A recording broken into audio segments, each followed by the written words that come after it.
I am sure they did, because I mean, I can't think of any time, you know, it's hard to remember back that long, but I can't remember a time that we've ever gone to an IEP meeting and not being given at least our rights. I reached out to them when she first started school, and then after she started, I did have the director and the school nurse reach out to me.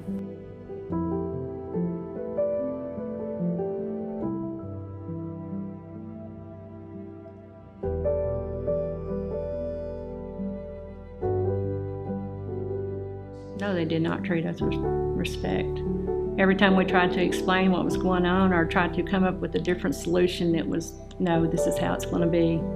It became a power struggle, to me, is what it felt like to me. I think we were. It was very different for them because he wasn't the typical special needs that they had seen in the past. At the time, he was pretty complex. Obviously express all your needs and your children's needs and your desires for them, to ensure that those teachers and those adults that are interacting with him understand him as a person, with his language differences. You know, it's incredibly difficult for him to express his needs because he is nonverbal, and just ensuring that they know what you want him to be or want him to excel to be his best. And so they were really sort of, a lot of times those things in a parent's mind, in my opinion, you're not explained a lot. I think sometimes the teachers, it's such second nature to them that you do this and then you do this, you know, the meetings they set up. And the parent just kind of is sometimes floundering about things. You know, you don't know what this means or why are we having this meeting or that meeting. But then he was initially placed into a special ed pre-K program. And after that, I felt like I was more in the loop about things. The teachers he had were magnificent. And you kind of start to learn to know the language and learn the process. But initially those things are frightening as a parent.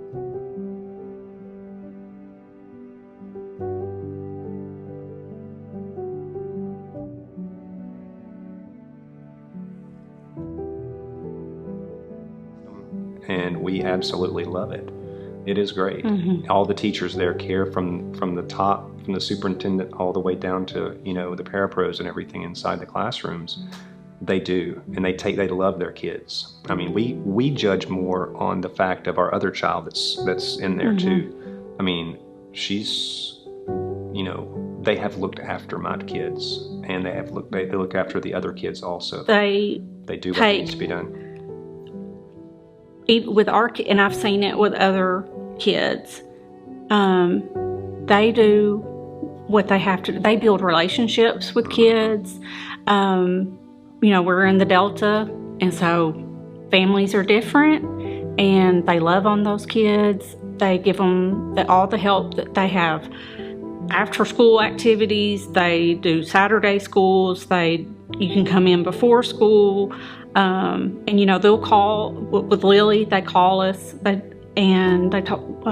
They let us know. They never make us feel less than. We never feel like they're like, oh, this one again. It's never been like that, and so we just appreciate the relationship we have. Lamentablemente no todo el tiempo.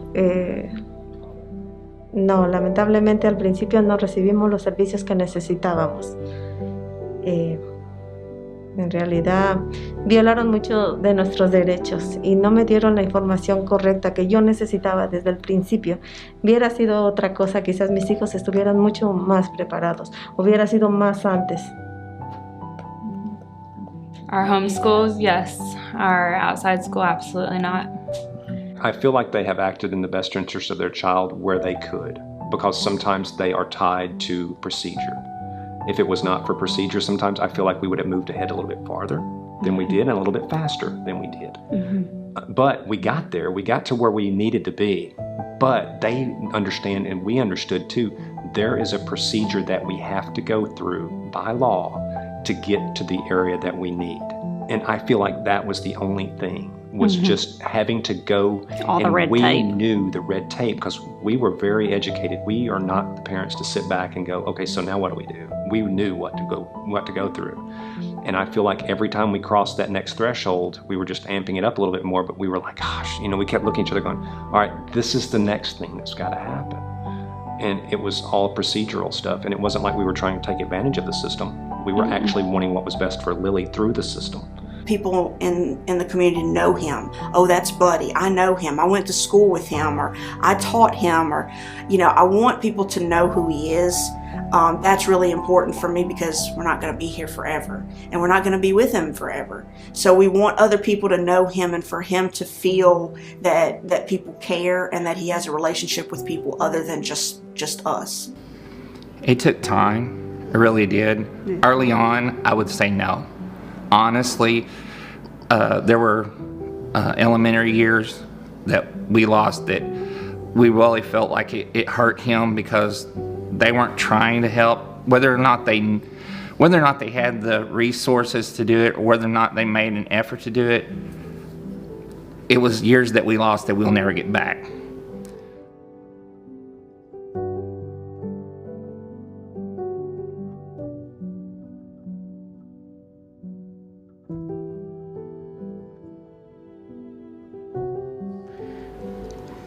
He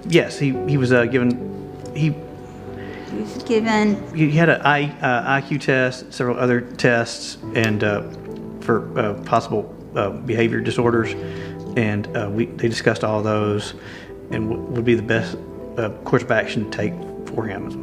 And the Families Inc. gave us that information, had printed copies of it. It was kind of hard to understand some of it, but. No, definitivamente no.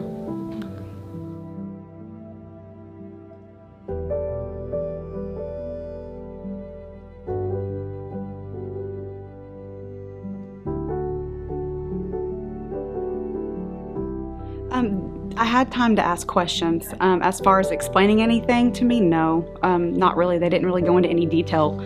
I got the opinion that they just wanted they expected me to know everything. The healthcare provider that they recommended we use gave us a fairly. I had to figure out what NOS meant, not otherwise specified. That was kind of it's kind of I guess that's kind of a catch-all term for for stuff.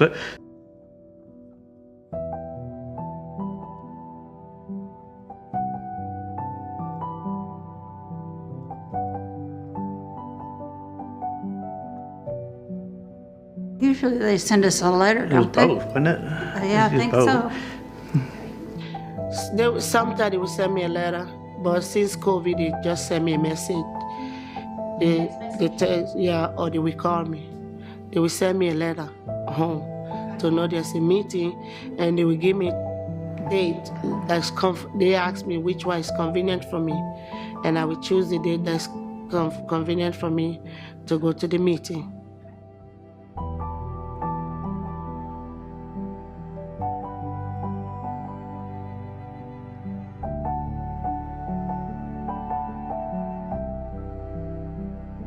Yes, and we've actually had different advocates in with us when we couldn't have one advocate. We had another advocate come in, and so they've been pretty open about allowing people to be in the IEP. My husband's been kind of in and out of the IEP as well whenever he's home from work, so they've been pretty good about that. And I've usually only had one or maybe two people, and that to me feels like enough, but they've been pretty open about it, even if it's somebody they don't know, which is great. And Zoom has kind of helped with that too, because it may not be somebody that lives close, so then it allows them to be there and share their knowledge.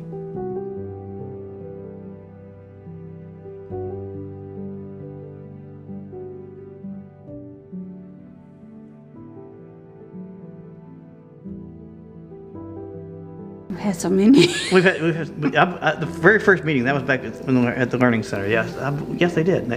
And concerns that they had, that the preschool had, brought up the concerns they had. They asked questions. We asked questions about what they expect at the school as well.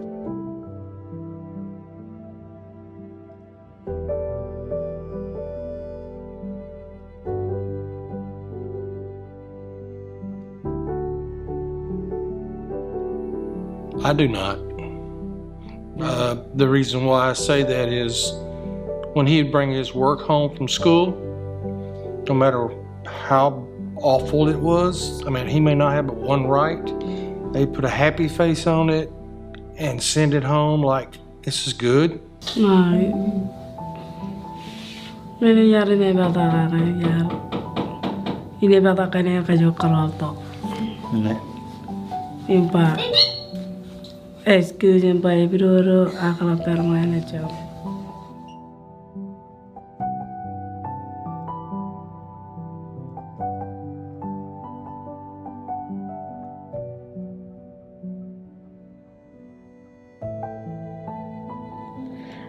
Sí, me dijeron que si tenía alguna duda, pero como les digo, realmente no entendí. En realidad no entendí mucho. Pero sí me preguntaron si quería hacer preguntas. Yes, 100%. So I mean, I had to compare it. I had something to compare it to. So it's way different with the second school district. I mean, they value my opinion. Any little suggestion that I had, they documented it and they make sure it happens. Yeah, but like this school year, I be trying because Kamara, we already know Kamara ain't gonna speak. And I be asking them for the communication devices, and I still ain't getting nowhere with that. Very helpful. It was her desire to help him. I knew that without a doubt. And you don't always know that about people. Right. You know, sometimes my son was seen as an inconvenience, I think.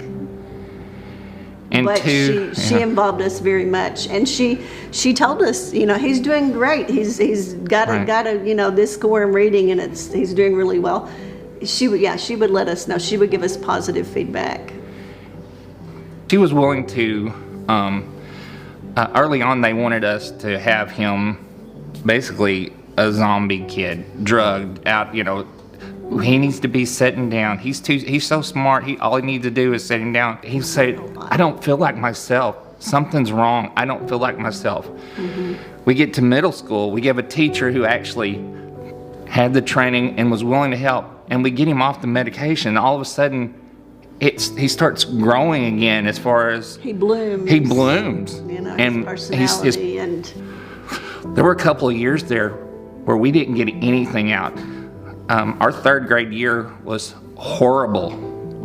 And then we got a letter. I believe we were notified through letter that we needed to have an IEP conference because he was, it was the regular end of the year conference, but that he was switching schools the next year. And I actually called and spoke to the supervisor at that time and kind of wanted to share my concerns with her about Clay's size and the fact that we had gotten the impression, because this was really late in the year, it was end of April, beginning of May, something like that. And I had thought we would find out sooner than that, just because we had always communicated to the teachers that if anything was going to change, to please let us know as soon as possible.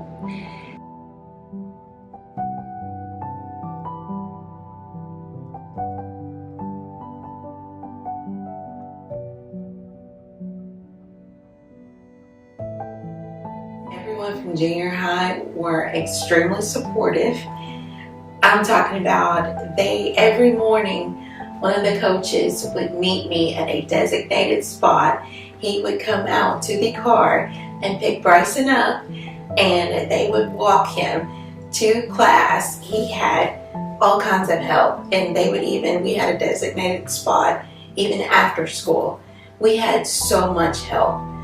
Yeah, I was, but there was a lot of difficulties dealing with the school system, to even get the placement.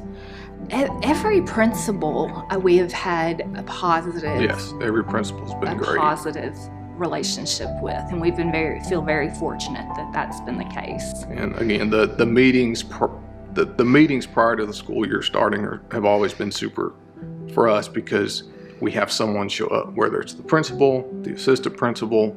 They're there to make sure that the discussion, they understand what's going on, and then they can follow through if there are any issues.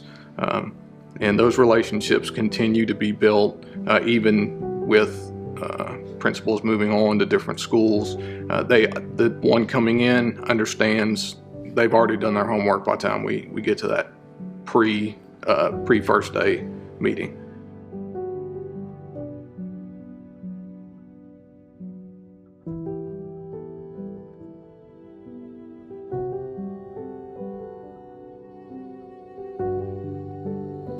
He has made so much growth from the time, he entered the school district till now. Speech-wise, it's been absolutely phenomenal.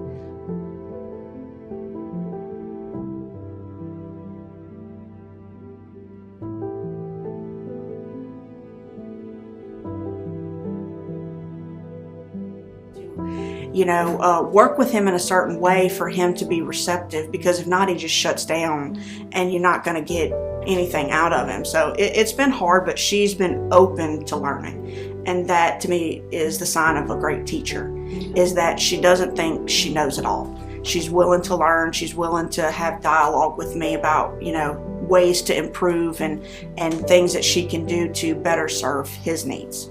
I worked very, very well and closely with one of Kai's elementary school teachers. She was amazing. She communicated with me. She went over and beyond, doing things for him that I was not even aware of in the classroom to make him comfortable and him successful. I will say that when administration got involved, several months later, that was not a good experience.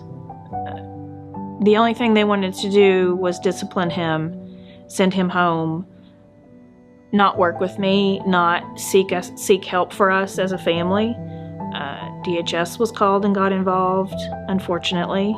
And in Kai's situation, with his needs are very complex and very different.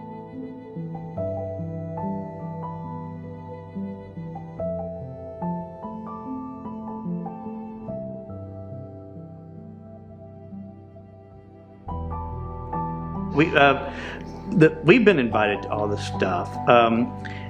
Teddy, not so much. I don't think so. He's not as much in the extracurricular activities as a.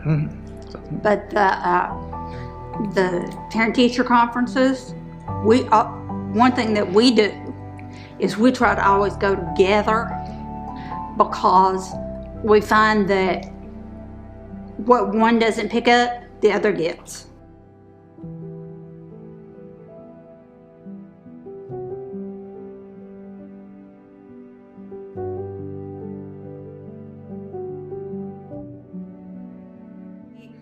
We actually developed a behavior sheet, a communication log that I helped her develop and that we came up with. And so we also exchanged, they have a school cell phone system. And so the teacher uses that to get in touch with me. And so I've, of course, told her anytime he's having a hard day or anytime there's something you want to tell me, and she does. And then when I pick him up, because he's only half day right now, a couple hours, she'll kind of lay out what his day is like. So she's been an excellent communicator with the good, the ups and the downs. And she gives me both, she doesn't just tell me just negative. She gives me, the good and the challenging. So I really think we have a good communication. Oh, no, it was terrible. At the public school, I get a lot of calls for Kamaya, and there was no positive call. It was either Kamaya having behavior, come and get Kamaya. Sometimes I can just drop her, I don't even make it home. You need to come and get Kamaya. She fighting the teacher, she ain't sitting down, she doing this. At one point, the physical therapy refused to provide therapies. She said because Kamaya not progressing, Kamaya not listening, Kamaya we kick her, Kamaya we do this. So she was not getting physical therapy at one point. And sometimes they said, come and get Kamaya, Kamaya get diarrhea, take her home, give her bath. It was too much going on. The school contacted us every time he got in trouble, and we begged and pleaded with them, please don't put him in in-school suspension. And it was always the assistant principal that called. And I even expressed to her one day, I said, he's got an impulse control. I said, he cannot control his actions, because he was always getting in trouble for hitting, pushing, kicking.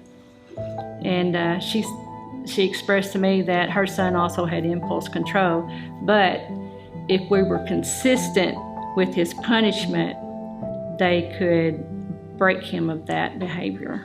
Everybody had been involved with the special needs class except the new teacher, and she was getting there, and she worked very hard. I'm very proud of her and her accomplishments with her children in the class.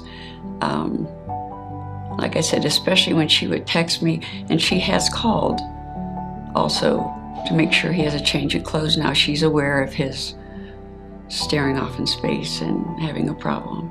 Not really. We got notes at the end of the year. His report card usually was pretty good. In the IEP meetings, they talk about some of the victories he had made, but not just kind of random out of the blue. No. We still don't get there.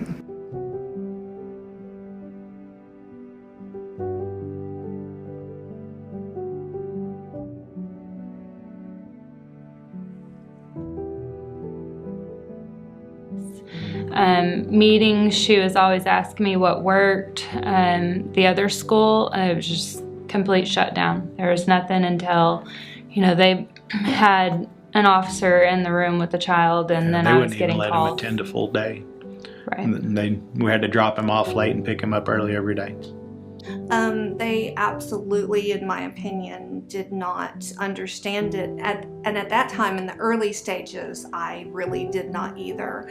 But once he was diagnosed and as things progressed, there was some things that I intuitively saw that were different. And once I was trained and educated more in reactive attachment disorder, I saw how it was affecting his education. I don't necessarily know if they understood their own test results early on, because the information that seemed a little bit overwhelming, the staff was new, and they had a high turnover right after we had initially got, and so they were in their growing phase. The school was limited on the number of people or teachers who had the extra training for, especially sensory, for our son. In fact, it was the principal, a new principal at the school at the time, did not understand at all what we were trying to convey as a sensory issue.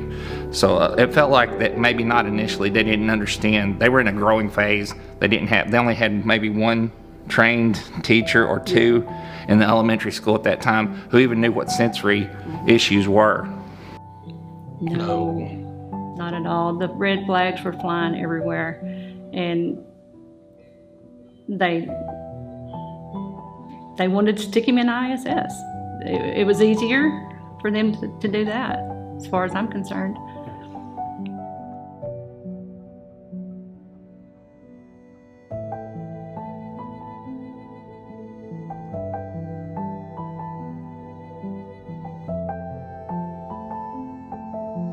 That just because he has behaviors doesn't mean he's not capable. Yo creo que lo más importante desde el principio para nosotros como padres es que nos den una bien clara información, que tomen más tiempo en educarnos, en enseñarnos.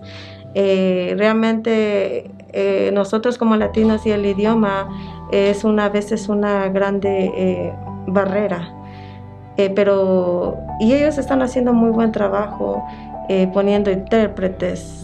Pero siendo a veces que los profesionales o los que deberían de saber bien, a veces a nosotros los padres no nos toman mucho en cuenta, ellos toman las decisiones, realmente todo. No nos explican bien el procedimiento de cómo es la educación especial desde el principio. Deberían de invertir más tiempo en enseñarnos, en educarnos a nosotros los padres, porque no vamos a llegar sabiéndolo, cómo funciona. Somos padres nuevos, entonces eso pienso que ellos deberían de poner mucha atención en eso, enseñar a un padre cómo es la educación especial y tomarnos muy en cuenta, involucrarnos más, porque por nosotros mismos no lo conocemos, yo no lo conocía.